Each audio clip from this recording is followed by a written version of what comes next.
ایک عورت بھی اللہ کی بہت خوبصورت اور حسین تخلیق ہے، موتیوں سے بھی بڑھ کے قیمتی ہے، اور اللہ نے اس کو جو حسن دیا ہے وہ سب کے لیے نہیں ہے.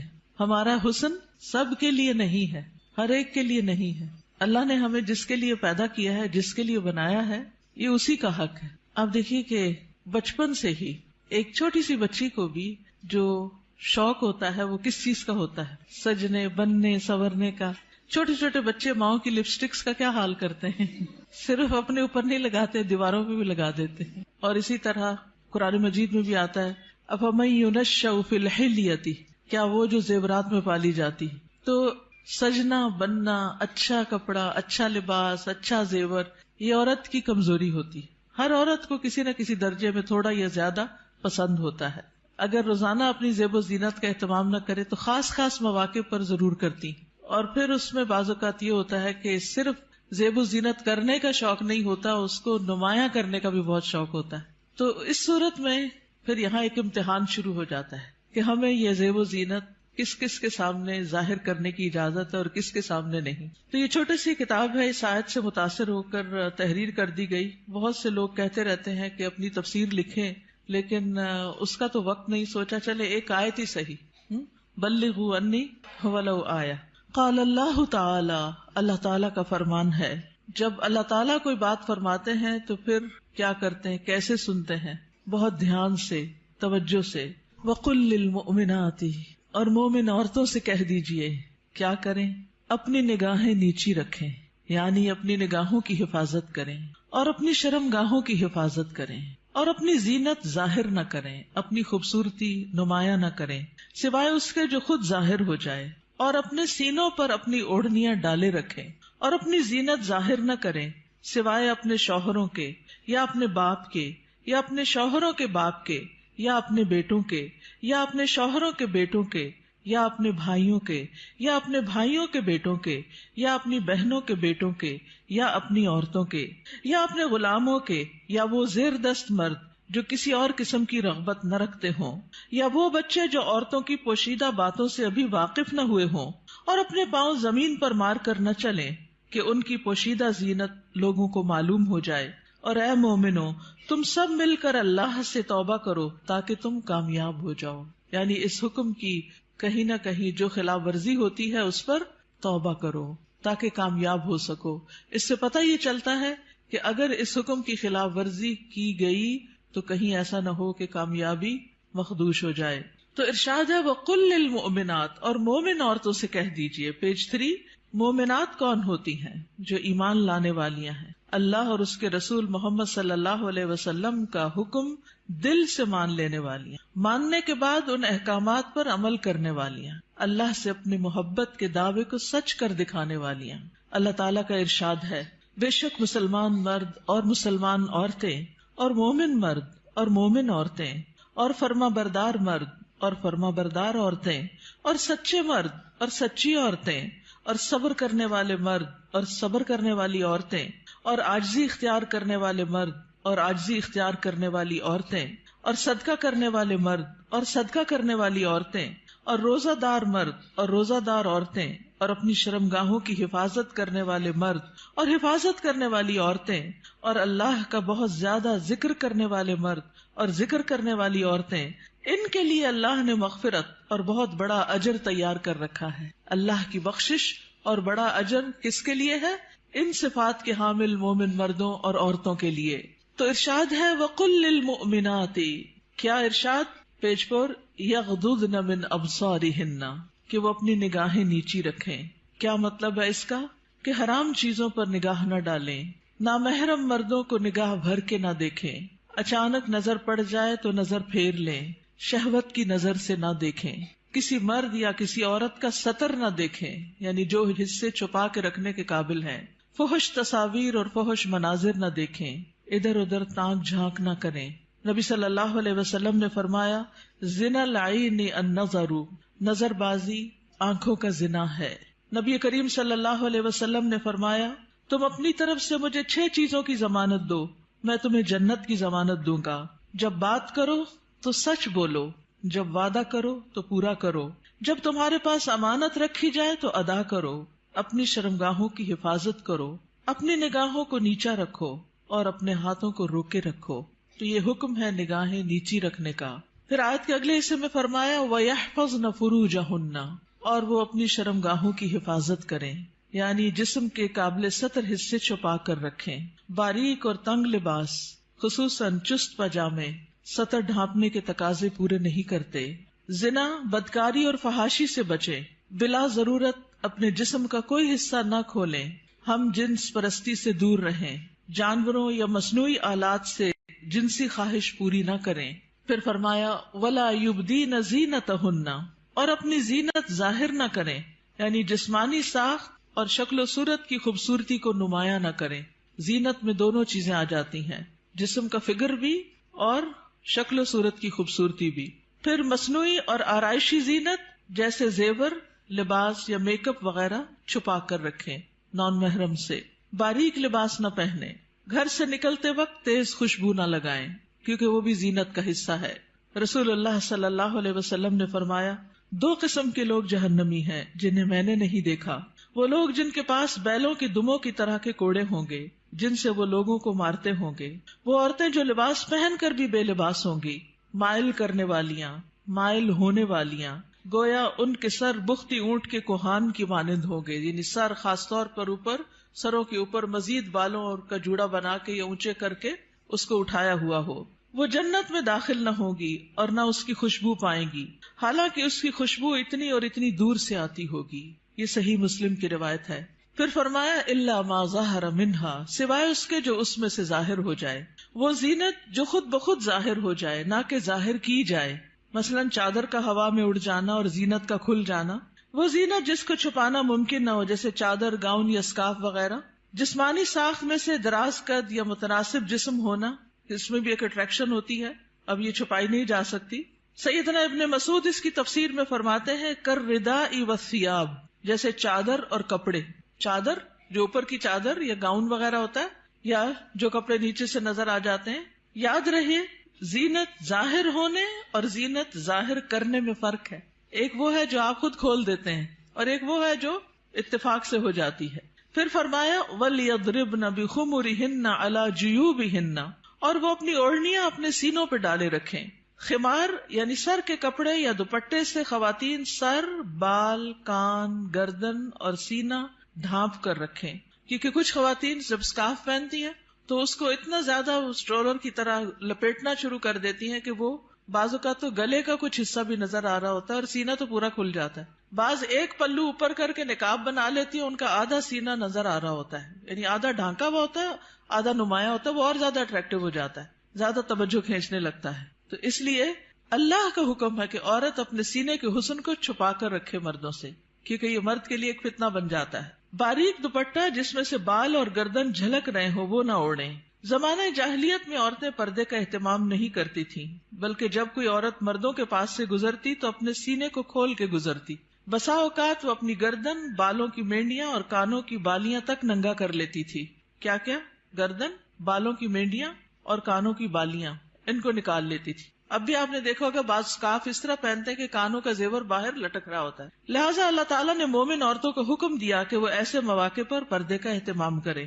سیدہ عائشہ فرمایا کرتی تھی جب یہ آیت نازل ہوئی وَلْيَضْرِبْنَ بِخُمُرِهِنَّ عَلَى جُيُوبِهِنَّ، تو ان سب نے اپنے تہ بندوں کو کناروں سے پھاڑ کر ان کی اوڑھنیاں بنا لی، یعنی جو نیچے تہ بند ہوتا ہے نا، جو نیچے پہنتے ہیں شلوار کی طرح. تو انہوں نے کیا کیا کہ اور اگر کپڑا نہیں ملا سر کا اس طرح چادر بنانے والا تو انہوں نے انہی کو ہی ذرا صحیح کر کے، یعنی اس کے کنارے وغیرہ کاٹ کے اس کو چادر کی شکل دے دی. پھر فرمایا وَلَا يُبْدِينَ زِينَتَهُنَّ إِلَّا، اور وہ اپنی زینت ظاہر نہ کرے مگر اپنے شوہروں کے لیے.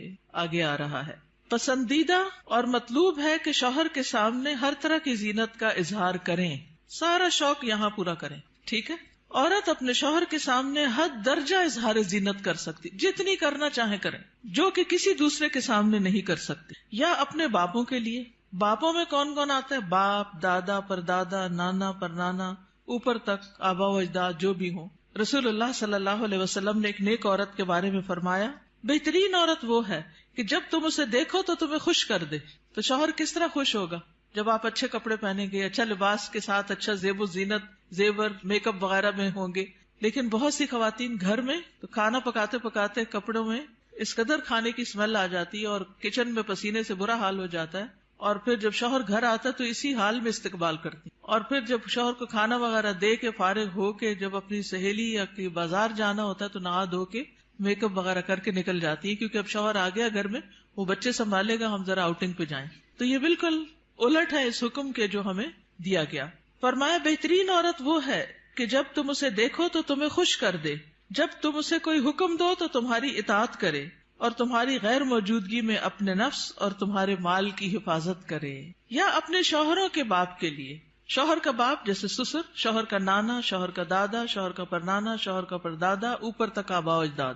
یا اپنے بیٹوں کے لیے، بیٹوں میں بیٹے، پوتے، پڑپوتے، نواسے، پڑنواسے، نیچے تک سب آ جاتے ہیں. یا اپنے شوہروں کے بیٹوں کے لیے، شوہر کے پوتے، شوہر کے نواسے، نیچے تک، یعنی ستیلے بیٹے بھی.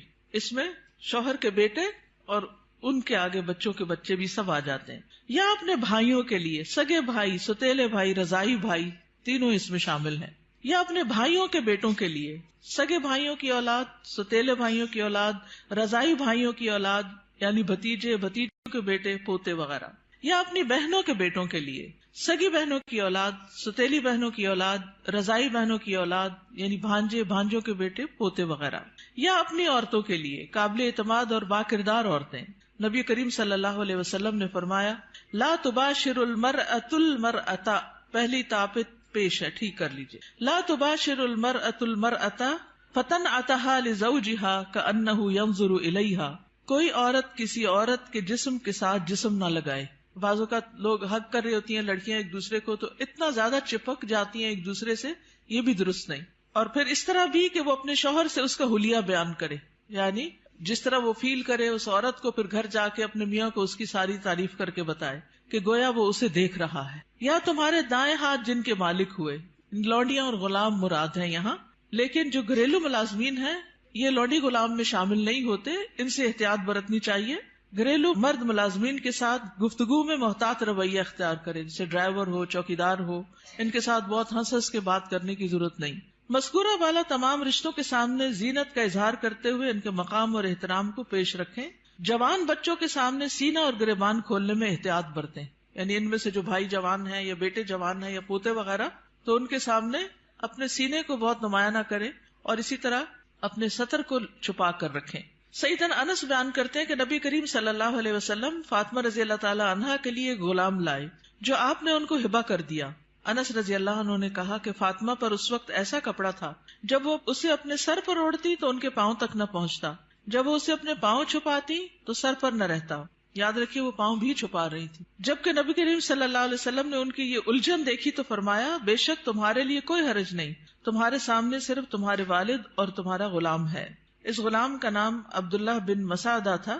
یہ فزاری تھے، سخت سیاہ فام. سیدہ فاطمہ نے انہیں پرورش کر کے آزاد کر دیا تھا رضی اللہ تعالی عنہا. اب التابعین غیر اولی الاربۃ من الرجال، یا پیروی کرنے والے غیر حاجت مند مرد، یعنی یہ کون سے مرد ہیں جن سے پردے میں نرمی اختیار کی جا سکتی ہے؟ نکاح کی حاجت نہ رکھنے والا. بعض ہوتے ہیں نا بچپن سے خاندانوں کے ساتھ لگ جاتے ہیں اور وہ پوری زندگی ایک بچوں کی طرح ہی ساتھ ہوتے ہیں، اور پھر بڑھاپے کی عمر میں ان کا کوئی اور ٹھکانہ نہیں ہوتا، تو وہ یعنی کہ گھروں میں اگر ہوتے ہیں ان کو گھر کی جو لڑکیاں ہیں وہ اپنی بیٹیوں کی طرح ہی ہوتی ہیں، اور ویسے بھی انہیں شادی کا کوئی شوق نہیں ہوتا. عورتوں سے رغبت نہ رکھنے والا، بدھو قسم کا، بے وقوف بدھو جس میں شہوت نہ ہو، بالکل بوڑھا. بعض اوقات ایسے بچے ہوتے ہیں نا، اسپیشل بچے کہ جن کو کوئی مینٹلی ان کو کوئی سمجھ نہیں ہوتی، جنسی خواہشات سے آری. مخنث اور ہجڑے جن میں کوئی شہوت نہ ہو، یہ یاد رکھیے، کیونکہ بعض ہجڑے جو ہیں ان کے اندر سب کچھ ڈیولپڈ ہوتا ہے. لیکن ان افراد کے سامنے زینت کا اظہار کرتے ہوئے بھی احتیاط کا دامن نہ چھوڑیں، پھر بھی محتاط رہیں. غیر اولی الاربہ سے مراد وہ بے خبر ہے جس میں شہوت نہ ہو، یہ سیدنا ابن عباس کا قول ہے. اب الطفل الذین لم یظہروا علی عورات النساء، یا وہ بچے جو عورتوں کی چھپی ہوئی باتوں سے ابھی واقف نہیں ہوئے. نابالغ بچے جن کا جنسی شعور بیدار نہ ہوا ہو، جو کم عمری کی وجہ سے عورتوں کے حالات اور مخصوص اوصاف سے واقف نہ ہوں، جن کو کوئی سمجھ نہ ہو پیریڈز کیا ہوتے ہیں، اور یعنی ابھی ان کی عورتوں سے متعلق جو خاص باتیں ہیں ان کو سمجھنا ہو. ابن کثیر کہتے ہیں جب بچہ بالغ ہو یا بلوغت کے قریب ہو اور ان چیزوں کو جانتا پہچانتا ہو، بدصورت اور خوبصورت عورت میں تمیز کر سکتا ہو، یعنی جس دن بچہ یہ کہ نا ماما وہ بہت خوبصورت ہے، تو اسے عورتوں کے پاس نہ آنے دیا جائے. یہ ابن کثیر کی تفسیر ہے. کسی خاص عمر کی یہاں قید نہیں، بچے کی سمجھ کے مطابق احتیاط سے کام لیتے ہوئے زینت کا اظہار کرے. لیکن افسوس ہوتا ہے ان خواتین پر جو اچھے بھلے جوان لڑکوں کو گلے لگا لیتی ہیں یا ان کے سر پہ ہاتھ پھیرنے لگتی ہیں یا ہاتھ ملانا شروع کر دیتی ہیں. یہ بھی اس حکم کے منافی ہے، چاہے بچپن سے اس بچے کو آپ نے پالا ہی کیوں نہ ہو. وَلَا يَضْرِبْنَ بِأَرْجُلِهِنَّ لِيُعْلَمَ مَا يُخْفِينَ مِنْ زِينَتِهِنَّ، اور وہ اپنے پاؤں مارتی ہوئی نہ چلیں کہ جو وہ اپنی زینت میں سے چھپاتی ہیں اس کو جان لیا جائے. یعنی مردوں کو متوجہ کرنے والی چال نہ چلے، یعنی چلتے ہوئے بھی ایک وقار کا خیال رکھیں. جھنکار والی پازیب نہ پہنے، یعنی پاؤں کا زیور ایسا کہ جو چھن چھن کرے اور بازار میں دوسروں کو متوجہ کرے وہ نہیں پہنے. باہر گھر میں پہن سکتے ہیں. آواز پیدا کرنے والا جوتا استعمال نہ کرے، یعنی جیسے بہت ہائی ہیل پہن کے پھر وہ ٹک ٹک ٹک سے سب متوجہ ہو جاتے ہیں، اس سے بھی بچیں. تیز خوشبو استعمال نہ کریں. ابن کثیر کہتے ہیں اس ممانعت میں ہر وہ چھپی ہوئی زینت داخل ہے جو حرکت کرنے سے ظاہر ہو جائے. اسی ضمن میں عورت کو خوشبو لگا کر باہر نکلنے سے بھی منع کیا گیا ہے کہ لوگ اس کی خوشبو محسوس کریں. زمانہ جاہلیت میں رواج تھا کہ عورت جب راستے میں چلتی اور اس نے پاؤں میں پازیب پہنی ہوتی جس کی آواز سنائی نہ دیتی تو وہ اپنے پاؤں زمین پر اس طرح مارتی جس سے مردوں کو پازیب کی جھنکار سنائی دیتی. تو اللہ تعالیٰ نے مومن عورتوں کو ایسا کرنے سے منع کر دیا.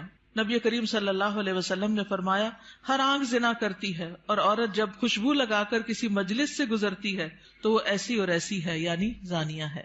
تو اس لیے خوشبو کے معاملے میں بھی احتیاط برتیں. ایسی خوشبو نہ لگائیں کہ جو پھیل رہی ہو، خصوصاً اگر آپ بازار سے ہو کر گزر رہے ہیں یا مردوں کے ساتھ آپ کا کسی بھی طرح کا کوئی انٹریکشن ہے یا گھر میں کوئی ایسا رشتہ دار ہے کہ جو محرم نہیں ہے. وَتُوبُوا إِلَى اللَّهِ جَمِيعًا أَيُّهَا الْمُؤْمِنُونَ لَعَلَّكُمْ تُفْلِحُونَ، اور اے مومنو سب کے سب اللہ کی طرف توبہ کرو تاکہ تم فلاح پاؤ. اس میں پچھلے گناہوں پر ندامت کا اظہار کریں، یعنی اللہ تعالیٰ کے سامنے آئندہ گناہ نہ کرنے کا عہد کریں، اپنی اصلاح کی ہر ممکنہ کوشش کریں، ان لغزشوں اور غلطیوں سے توبہ کریں جو پردے کے معاملے میں اب تک ہوتی رہیں.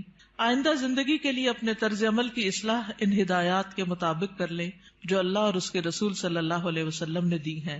اللہ تعالیٰ کا ارشاد ہے وَهُوَ الَّذِي يَقْبَلُ التَّوْبَةَ عَنْ عِبَادِهِ وَيَعْفُو عَنِ السَّيِّئَاتِ وَيَعْلَمُ مَا تَفْعَلُونَ، اور وہی ہے جو اپنے بندوں کی توبہ قبول کرتا ہے اور ان سے درگزر فرماتا ہے، اور وہ جانتا ہے جو تم عمل کرتے ہو. دیگر محارم حقیقی چچا اور ماموں بھی محرم ہیں، کیونکہ بھتیجی اور بھانجی سے نکاح نہیں کیا جا سکتا. رضائی رشتے بھی نسبی رشتوں کی طرح محرم ہیں، ان کے سامنے بھی زینت کا اظہار جائز ہے. اللہ تعالیٰ کا ارشاد ہے تم پر تمہاری مائیں اور تمہاری بیٹیاں اور تمہاری بہنیں اور تمہاری پھپھیاں اور تمہاری خالائیں اور بھائی کی بیٹیاں اور بہنوں کی بیٹیاں حرام کر دی گئی ہیں. رسول اللہ صلی اللہ علیہ وسلم نے فرمایا بے شک اللہ نے رضاعت سے بھی ان رشتوں کو حرام کر دیا جن کو نسب سے حرام کیا گیا. حجاب مسلمان عورت کی شناخت ہے. مسلمان عورت حجاب سے پہچانی جاتی ہے، وہ دوسروں سے الگ ہو جاتی ہے. اللہ تعالیٰ کا ارشاد ہے اے نبی اپنی بیویوں اور بیٹیوں اور مومن عورتوں سے کہہ دیجئے، بیویاں بیٹیاں اور مومن عورتیں سب کی سب وہ اپنے چادروں کے پلو اپنے اوپر لٹکا لیا کریں. اس طرح زیادہ توقع ہے کہ وہ پہچان لی جائیں، یعنی حجاب کی وجہ سے پہچان لی جائیں، نہ کہ حجاب اتار کے پہچان لی جائیں. حجاب اتار کے تو ایک عورت عام عورت کی طرح ہی لگے گی نا. تو ایذا نہ دی جائیں، اور اللہ بہت بخشنے والا بے حد رحم کرنے والا ہے. یہ ایذا کون سی ہے؟ سیکشل ہراسمنٹ، کہ جب عورت کسی مرد کو اٹریکٹ کرتی ہے تو پھر وہ اس کے پیچھے آتا ہے اور اس کو نقصان دینا چاہتا ہے. مردوں سے بھی خطاب کیا گیا. نظر اور شرمگاہ کی حفاظت کا حکم صرف عورتوں کے لیے نہیں بلکہ مردوں کے لیے بھی ہے. اللہ تعالیٰ کا ارشاد ہے مومن مردوں سے کہہ دیجئے اپنی نگاہیں نیچی رکھیں اور اپنی شرمگاہوں کی حفاظت کریں، یہ ان کے لیے پاکیزہ تر ہے. بے شک اللہ خبر رکھنے والا ہے اس کی جو وہ کرتے ہیں. یعنی اللہ سبحانہ وتعالیٰ کو سب پتا ہے کہ وہ نگاہیں نیچی رکھتے ہیں یا نہیں رکھتے. سیدنا جریر بن عبداللہ سے روایت ہے، وہ کہتے ہیں میں نے رسول اللہ صلی اللہ علیہ وسلم سے اچانک نظر پڑ جانے کے بارے میں سوال کیا تو آپ صلی اللہ علیہ وسلم نے مجھے حکم دیا کہ میں اپنی نظر پھیر لوں، یعنی اگر کسی عورت پر نظر پڑ جائے تو پھر اس کو دوسری طرف پھیر لوں. نظر کی حفاظت دراصل شرمگاہ کی حفاظت ہے. جس نے اپنی نظر کو آزاد چھوڑ دیا اس نے اسے ہلاکت کے گڑھے میں ڈال دیا، اور نظر ہی عام حادثات کی اصل ہے جو انسان کو پہنچتے ہیں. یہ ابن القیم کا قول ہے. نگاہ نیچی رکھنے کے فوائد کیا ہیں؟ یہ بھی ابن القیم کا قول ہے محبت کی حقیقت اور اس کے تقاضے کتاب میں. دل شہوت سے رک جاتا ہے، دل میں نور پیدا ہو جاتا ہے، علم کے راستے کو شادہ ہو جاتے ہیں، دل کو فرحت و خوشی حاصل ہوتی ہے، عقل قوی اور مضبوط ہوتی ہے، دل غم و حسرت سے خلاصی پا لیتا ہے، انسان کی عقل و فراست بڑھتی ہے، دل کو قوت و شجاعت حاصل ہوتی ہے. نگاہ جھکانا جہنم کا دروازہ بند کرنے کا سبب ہے، غفلت کے پردے ہٹتے ہیں. رسول اللہ صلی اللہ علیہ وسلم نے دعا بھی سکھائی، سنن نبی داؤد میں آتی ہے، اللہم انی اعوذ بک من شر سمعی ومن شر بصری ومن شر لسانی ومن شر قلبی ومن شر منی. اے اللہ، بے شک میں اپنی سماعت کے شر سے، اپنی بصارت کے شر سے، اپنی زبان کے شر سے، اپنے دل کے شر سے اور اپنی شرمگاہ کے شر سے تیری پناہ چاہتا ہوں. اپنا جائزہ لیجئے، کیا یہ احکامات میرے لیے ہیں اور کیا ان پر عمل کرنا ضروری ہے؟ کیا میں اپنی نگاہوں اور سطر کی حفاظت کر رہی ہوں؟ کیا میں اپنے خمار یا دوپٹے کو اپنے سینے پر ڈالتی ہوں؟ کیا میں اپنی زینت کو چھپانے کا اہتمام کرتی ہوں؟ یاد رکھیے، ہمارا معاملہ کسی انسان کے ساتھ نہیں، رب العالمین کے ساتھ ہے، جو علم بھی رکھتا ہے اور ہر چیز کے بارے میں باخبر بھی ہے. نظر کے بارے میں کچھ اشعار ہیں، کل حوادث مبدأها من النظر، تمام حوادث کی ابتدا نظر سے ہوتی ہے. یعنی جو عشق و عاشقی کے سلسلے چل پڑتے ہیں اور انسانوں کو بعض اوقات انتہائی بیمار کر دیتے ہیں کہ وہ کسی قابل نہیں رہتے، اس کی ابتدا نظر سے ہی ہوتی ہے. وَمُعْظَمُ النَّارِ مُسْتَصْغَرُ الشَّرَرِ، اور چھوٹی چنگاری سے بھی زبردست آگ بھڑک اٹھتی ہے. نظر فابتسامۃ فسلام، پہلے نظر، پھر مسکراہٹ، پھر سلام. فکلام فموعد فلقاء، پھر بات چیت، پھر ملاقات کا وعدہ، اور پھر اس کے بعد اللہ کے حکم کی نافرمانی میں انسان جا پڑتا ہے. اللہ سبحانہ تعالی ہمیں ایمان عطا کرے، حیا عطا کرے اور اس حکم پر عمل کی توفیق عطا کرے. آخری صفحے پر ہے، رسول اللہ صلی اللہ علیہ وسلم نے فرمایا، حیا ایمان میں سے ہے اور ایمان جنت میں لے جاتا ہے، جبکہ بے حیائی کوڑا کرکٹ ہے اور کوڑا کرکٹ آگ میں جاتا ہے. یہ کتاب آپ کے لیے تحفہ ہے. کیوں تحفہ ہے؟ تاکہ ہم اس پر عمل کریں اور کیا کریں؟ آگے بھی پہنچائیں. صرف اپنے آپ کو بچانا کسی شر سے، کسی نقصان سے کافی نہیں. اس کا ایک محرک یہ بھی تھا اس چھوٹے سے پمفلٹ کو لکھنے کا، کہ بہت دفعہ مجھے خود یہ سننے کو ملا، بتایا گیا کہ کہاں ہے قرآن میں پردے کا حکم. آپ اپنے کالج میں، یونیورسٹی میں کولیگ سے بات کریں تو کہیں گے کہاں لکھا ہے قرآن میں؟ تو کوئی نہیں پردے کا حکم، یہ تو تم لوگوں نے خود ہی گاؤن سکارف چڑھا لی ہے. تو اگر یہ چھوٹی سی کتاب آپ کے پاس ہوگی تو فوراً دلیل نکالنا آپ کے لیے آسان ہو. ٹھیک ہے، آپ میں سے کوئی کچھ کہنا چاہتا ہے؟ آپ کی وجہ سے اگر ایک خاتون بھی اپنے اس حکم پر عمل کر لیتی ہیں تو آپ کے لیے صدقہ جاریہ ہوگا. کم از کم 2 لوگوں کے ساتھ مل کے یہ کتاب ضرور پڑھ لیجیے. استاذہ، ایک بات دل میں آ رہی تھی، ایک پیج نمبر اس پہ ہے نا کہ نگاہ نیچی رکھنے کے فوائد. تو جیسے اس میں سارے فوائد لکھے ہوئے ہیں کہ دل میں نور ہوتا ہے اور علم کے راستے کشادہ ہو جاتے ہیں، غم سے چھٹکارا مل جاتا ہے، عقل قوی ہوتی ہے، غفلت کے پردے ہٹتے ہیں، جہنم سے انسان بچ جاتا ہے. تو دیکھیں، ایک راستہ کھول کے نا نظر کو بہکانے والا شیطان نے ہمارے لیے کتنے راستے بند کر، تو اس پہلا جو راستہ ہے اس کو وہیں اگر ہم بند کر دیں نا تو ہم پھر آگے انشاءاللہ یہ سارے راستے خود بخود کھل جائیں. بالکل. اور اس میں آپ دیکھیے کہ بہت سی ایسی خواتین کے مسائل، بہت سی لڑکیوں کے مسائل، اچھی بھلی سمجھدار لڑکیوں کے مسائل، اور خصوصاً اب موبائل کی وجہ سے اور ویڈیو چیٹنگ کی وجہ سے جو مسائل پیدا ہو رہے ہیں، اور تصویر کا اتنا فتنہ عام ہے کہ ہر چیز ہی کی تصویر بن بن کے شیئر کی جا رہی ہے، اس کی وجہ سے یہ مسائل اور بھی زیادہ بڑھ گئے ہیں. اور بعض اوقات انسان ایسے فساد میں جا پڑتا ہے کہ جو اس کی عقل پہ بھی پردہ ڈال دیتا ہے، پھر اس میں نہ اپنی عزت کی پرواہ ہوتی ہے، نہ ماں باپ کی، نہ کسی دین کی اور نہ کسی اور کی. تو اس لیے بہت ضروری ہے کہ اس چیز کو عام کیا جائے اور لڑکیوں کو اس فتنے سے بچایا جائے. جی ستیلے بھائی محرم ہوتے ہیں. نمازوں میں خشوع کا مسئلہ ہر ایک کو رہتا ہے، تو نگاہ کی حفاظت سے نمازوں میں بھی خشوع آتا ہے. کوشچن ہے، جیسے سعودی عرب میں وہ لوگ آنکھوں کا بھی پردہ کرتے ہیں، اور یہی ہے کہ آپ نے جیسے آیت پڑھی، اس کا ترجمہ پڑھا ہے، تو اس کا ترجمہ یہی ہوتا ہے کہ لٹکایا جائے کپڑا.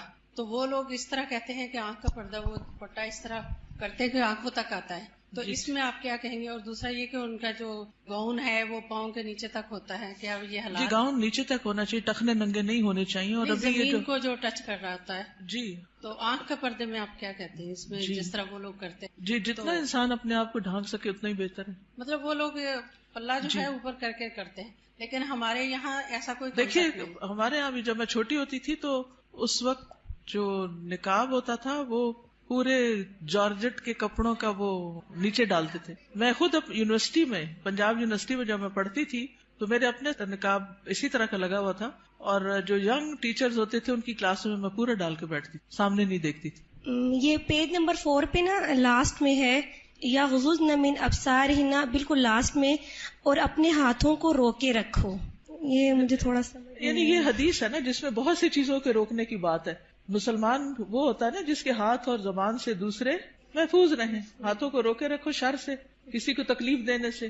خاص طور پر عورتوں کو سوچنا چاہیے اس موقع پر. چلے آپ نے ہاتھ کا ذکر کر ہی دیا، وہ مائیں اللہ کو کیا حساب دیں گی جو بات بے بات پر اور شوہر سے بھی ناراضگی اور کسی اور کے ساتھ بھی جو انبن ساس کا بھی غصہ سارا بچوں پہ نکالتی، بات بات پہ بچوں کی پٹائی کرتی ہیں. آج ہی ایک بچی نے مجھے تقریباً 7 منٹ کا میسج بھیجا جس میں رو رو کے وہ ذکر کر رہی تھی کہ میں بچپن سے اپنی ماں سے کس طرح پٹتی آ رہی ہوں، کہ اگر اس کے ہاتھ میں ڈنڈا ہے تو اس نے ڈنڈا مار دیا، ہتھوڑی ہے تو ہتھوڑی مار دی، دیگچا ہے تو دیگچا مار دیا، اور چھوٹی موٹی گالیاں بھی نہیں.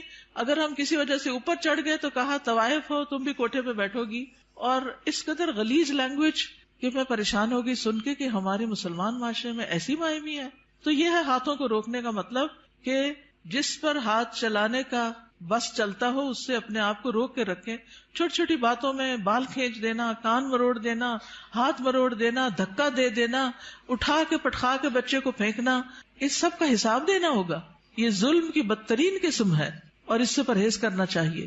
چلیے آج کے دن سیٹرڈے کو ہم فقہ القلوب پڑھتے ہیں، اور میرا بالکل دل نہیں چاہتا کہ ہم فقہ القلوب کو چھوڑ دیں، کیونکہ اس کتاب سے میں نے بہت کچھ سیکھا ہے اور یہ بہت زیادہ ایمان کو بڑھانے والی ہے. تو برکت کے لیے تھوڑا سا آپ سب کے ساتھ بھی شیئر کرتی ہوں تاکہ آپ بھی اس کو شروع کر لیں، کیونکہ فقہ القلوب جو ہے وہ قلب سے تعلق رکھتی ہے، اور جب تک قلب کی اصلاح نہ ہو تو باقی اعضاء کی ہو نہیں سکتی. پیج 719. کچھ لوگ پچھلے سال آپ میں سے ہمارے ساتھ فقہ القلوب میں شریک ہوتے تھے اور پھر وہ چلے گئے تو ان کا فقہ القلوب بھی چھوٹ گیا. تو میں چاہوں گی کہ وہ دوبارہ سے شروع کر لیں، اور جو ساتھ چلتے رہے وہ تقریباً 100 پیجز تو سال میں میرے خیال ہو ہی گئے ہیں. فَالْإِيمَانُ مَحَلُّهُ الْقَلْبُ، تو ایمان کا مقام دل ہے. وَإِذَا دَخَلَ فِيهِ جَاءَ بِكُلِّ خَيْرٍ، جب ایمان دل میں داخل ہو جاتا ہے تو ہر طرح کی خیر لے آتا ہے، پھر خیر پھوٹ پڑتی ہے. وَإِذَا لَمْ يَدْخُلِ الْإِيمَانُ فِي الْقَلْبِ، اور جب ایمان دل میں داخل نہیں ہوتا فَلَا فَائِدَةَ مِنَ الْعَمَلِ مَعَهُ، تو کوئی فائدہ نہیں ہوتا اس کے ساتھ عمل کرنے کا. جب تک ایمان دل میں نہیں عمل بے فائدہ ہے، اوپر اوپر کے کیے ہوئے کام بیکار ہیں. فَالْمُنَافِقُونَ كَانَ إِيمَانُهُمْ بِأَلْسِنَتِهِمْ فَلَمْ يَنْفَعْهُمْ، جیسے منافق تھے تو ان کا ایمان ان کی زبانوں پر تھا تو ان کو اس ایمان نے کچھ فائدہ نہ دیا. وَكَانُوا يُصَلُّونَ مَعَ الْمُسْلِمِينَ، وہ مسلمانوں کے ساتھ نماز پڑھتے تھے. فَلَمْ يَنْفَعْهُمْ ذَلِكَ، تو اس نماز نے ان کو کوئی فائدہ نہیں دیا. بل ہم فی الدرک الاسفل من النار، بلکہ وہ آگ کے سب سے نچلے گڑھے میں ہیں. یقولون بألسنتہم ما لیس فی قلوبہم، وہ اپنی زبانوں سے وہ کہتے ہیں جو ان کے دلوں میں نہیں، یعنی ایمان دلوں میں نہیں اترا. وَلَفْظُ الْإِيمَانِ شَيْءٌ وَصُورَةُ الْإِيمَانِ شَيْءٌ، لفظ ایمان ایک چیز ہے اور صورت ایمان ایک اور چیز ہے. وَعِلْمُ الْإِيمَانِ شَيْءٌ، اور ایمان کا علم ایک اور چیز ہے. تو لفظ، صورت اور علم تینوں الگ الگ ہیں. لیکن حقیقت الایمان شیء اعظم من هذا کلہ، لیکن حقیقت الایمان ان سب سے بڑی چیز ہے. وَكُلُّ شَيْءٍ يُصْنَعُ فِي مَكَانٍ وَمَكَانُ تَجْرِيبِهِ فِي مَكَانٍ آخر كَالسَّيَّارَةِ وَالْقَلَمِ وَنَحْوِهِمَا، ہر چیز بنائی جاتی ہے ایک جگہ پر، یعنی ایک پین کی فیکٹری ہے، ایک کار کی فیکٹری ہے. وَمَكَانُ تَجْرِيبِهِ، اور اس کی جو تجربہ گاہ ہے وہ کسی اور جگہ پر ہے، یعنی وہ چلائی کہیں اور جاتی ہے. كَالسَّيَّارَةِ، جیسے کار بنتی کہاں ہے؟ کار فیکٹری میں، اور چلتی کہاں ہے؟ سڑک پر. قلم بنتا کہاں ہے؟ فیکٹری میں، اور چلتا کہاں ہے؟ کاغذ پر. وَنَحْوِهِمَا، اور اسی طرح. وَكَذَلِكَ عِلْمُ الْإِيمَانِ لَهُ مَكَانٌ، اسی طرح ایمان کے علم کی بھی ایک جگہ ہے. وَمَكَانُ مَعْرِفَتِهِ وَتَجْرِيبِهِ لَهُ مَيْدَانٌ آخر، اور اس کی پہچان کی جگہ اور اس کے تجربے کی جگہ ایک اور ہے. وَذَلِكَ لَا يَتِمُّ وَلَا يَحْصُلُ إِلَّا بِالْمُجَاهَدَةِ وَالتَّضْحِيَةِ بِكُلِّ شَيْءٍ، اور یہ پورا نہیں ہوتا اور حاصل نہیں ہوتا مگر سخت محنت سے اور قربانی سے، جو ہر چیز کی ہوتی ہے. من اجل الحصول علیہ، اس چیز کو حاصل کرنے کے لیے. فہو اغلی شیء فی الدنیا والآخرہ، تو وہ دنیا اور آخرت میں سب سے زیادہ قیمتی چیز ہے. وطریق الایمان تعب فیہ آدم، ایمان کا جو راستہ ہے اس میں آدم علیہ السلام بھی تھکے تھے. کیا ہوا تھا ان کے ساتھ؟ جب ان کو امتحان میں ڈالا گیا، تجربہ گاہ میں ڈالا گیا، ٹیسٹ میں ڈالا گیا، تو شیطان نے ان کو ورغلا لیا. وَنَاحَ لِأَجَلِهِ نُوحٌ، اور مورن کیا یا غم کیا اسی کی وجہ سے نوح علیہ السلام نے. وَرُمِيَ فِي النَّارِ الْخَلِيلِ، اور آگ میں پھینکے گئے خلیل اللہ ابراہیم علیہ السلام. وَاسْتَجَعَ لِلذَّبْحِ اسماعیل، اور لیٹے ذبح ہونے کے لیے اسماعیل علیہ السلام. وَبِيعَ وَسُجِنَ یوسف، اور بیچے گئے اور قید کیے گئے یوسف علیہ السلام. وَنُشِرَ بِالْمِنشَارِ زکریا، اور آرے سے چیرے گئے زکریا علیہ السلام. وَذُبِحَ بِالسِّكِّينِ یحییٰ، اور چھری کے ساتھ ذبح کیے گئے یحییٰ علیہ السلام. وَقَاسَ الضُّرُّ ایوب، اور بیماری کو سفر کیا، قاسا کا معنی سفرڈ، الضُّرُّ بیماری کو ایوب علیہ السلام نے. وَزَادَ فِي الْبُكَاءِ داود، اور کثرت سے روئے داؤد علیہ السلام. وَسَارَ مَعَ الْوَحْشِ عیسیٰ علیہ السلام، اور وحشی کے ساتھ عیسیٰ علیہ السلام چلے. یہ کیا قصہ ہے؟ کہا جاتا ہے کہ عیسیٰ علیہ السلام جب مصر میں تھے اور یوسف النجار ان کے ساتھ تھا، تو آگے دیکھا کہ ایک شیر آ رہا ہے تو وہ ڈر گئے. عیسیٰ علیہ السلام نے کہا کہ تم مجھے شیر کے قریب کر دو اور خود نہیں قریب آنا، خود دور رہو. تو عیسیٰ علیہ السلام شیر کے رستے میں کھڑے ہو گئے. جب شیر آیا تو پوچھا، ایھا الوحش، اے وحشی جانور، اس راستے میں کیوں آئے، کیوں کھڑے ہو یہاں؟ کہنے لگا کہ وہ ایک بیل ہے، مجھے اسے پکڑنا ہے. انہوں نے کہا کہ دیکھو وہ تو مساکین کا بیل ہے، اس کو چھوڑ دو، فلاں فلاں جگہ چلے جاؤ، وہاں پر ایک مردہ اونٹ ہے تو اس کو جا کے کھا لو. تو اس طرح عیسیٰ علیہ السلام کے کہنے سے وہ شیر جو تھا وہ وہاں چلا گیا، اور اس شیر نے عیسیٰ علیہ السلام کی بات مان لی. لیکن شیر سے بات کرنا اور شیر کو روکنا، نہیں منکر کرنا کوئی آسان کام نہیں تھا. لیکن عیسیٰ علیہ السلام نے اپنے آپ کو خطرے میں ڈال کر مسکینوں کو ان کا بیل دلوا دیا، یعنی ان کا بیل ہلاک نہیں ہوا، ورنہ تو شیر کھا جاتا. تو یہ اسرائیلیات میں سے ہے یہ واقعہ. اس کی صداقت تو اللہ ہی کو معلوم ہے، لیکن ہمیں حدثوا عن بنی اسرائیل ولا حرج کے تحت بیان کر دیا گیا ہے. وعالج الفقر والاذى محمد صلی اللہ علیہ وسلم، اور فقر اور اذیتوں سے، بیماریوں سے، تکلیفوں سے محمد صلی اللہ علیہ وسلم نے ڈیل کیا. عالجہ کا مطلب ہے ڈیل کرنا. ہی ڈیلٹ ود. وہؤلاء ہم شموس التوحید والایمان، اور یہ لوگ توحید اور ایمان کے سورج ہیں، شمس کی جمع. ونجوم الہدی، اور ہدایت کے ستارے. وجبال الصبر والیقین، اور صبر اور یقین کے پہاڑ. فالایمان اصل الدین وقاعدتہ، تو ایمان دین کی اصل ہے اور اس کا قاعدہ ہے. التی یبنى علیہ البناء، جس پر عمارت کی بنیاد رکھی جاتی ہے. فہو بمنزلۃ تسویۃ الارض وسقیها، اور وہ زمین کو ہموار کرنے اور اسے سیراب کرنے کے برابر ہے.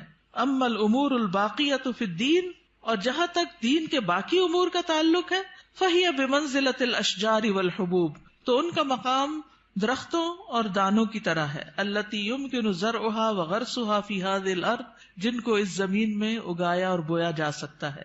فہی تنمو بقدر خصوبۃ الارض، تو وہ اگتے ہیں جتنی زمین زرخیز ہوتی ہے. واستعدادها کما انہا تثمر بقدر الجہود المبذولۃ فی تمہید الارض وسقیها، جس طرح وہ پھل لاتی ہے جتنی اس پہ محنت کی جاتی ہے زمین کو تیار کرنے، ہموار کرنے اور اس کو سیراب کرنے میں. فالایمان هو ارض الدین، کتنا خوبصورت جملہ ہے چھوٹا سا. ایمان دین میں زمین کی طرح ہے. والدعوۃ نبتها وطلعها، اور دعوت دین کیا ہے؟ اس کا پودا اور اس کا خوشہ. والعبادت ثمرتها وزینتها، اور عبادت اس کا پھل اور اس کی خوبصورتی.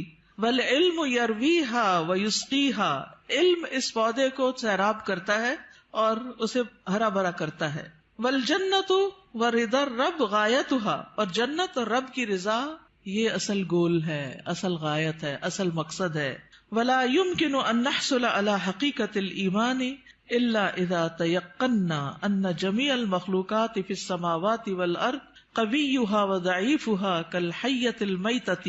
ہم ایمان کی حقیقت کو اس وقت تک نہیں پا سکتے جب تک ہمیں یقین نہ ہو کہ ساری کی ساری مخلوقات، آسمانوں کی اور زمین کی، ان کی مضبوط اور ان کی ضعیف یہ مردہ سانپ کی طرح ہے. لا تنفع ولا تضر، جو نہ فائدہ دے سکتی ہے نہ نقصان. یہ ہے اصل ایمان، ایسا یقین کہ نہ کوئی فائدہ دے سکتا نہ کوئی نقصان دے سکتا ہے، الا باذن اللہ، مگر اللہ کے اذن سے. مردہ سانپ سے تو آپ نہیں ڈرتے نا، تو لوگوں کا ڈر بھی نہیں ہونا چاہیے. لیکن جب ہم لوگوں سے ڈرتے ہیں، یعنی اس سینس میں ڈرتے ہیں کہ اگر میں نے اس کی بات نہ مانی، یہ مجھے کہہ رہا ہے حجاب اتار دو، نہیں مانی تو پھر کیا ہوگا، میرا تو بڑا نقصان ہو جائے گا، یا یہ مجھے جو کہہ رہا ہے میں اسے کر لوں ورنہ مجھے ایسا اور ایسا نقصان ہو جائے گا. تو بہت سے لوگ اللہ کی نافرمانی کے کام جو ہیں وہ صرف لوگوں کے ڈر سے کرتے رہتے ہیں کہ لوگ کیا کہیں گے.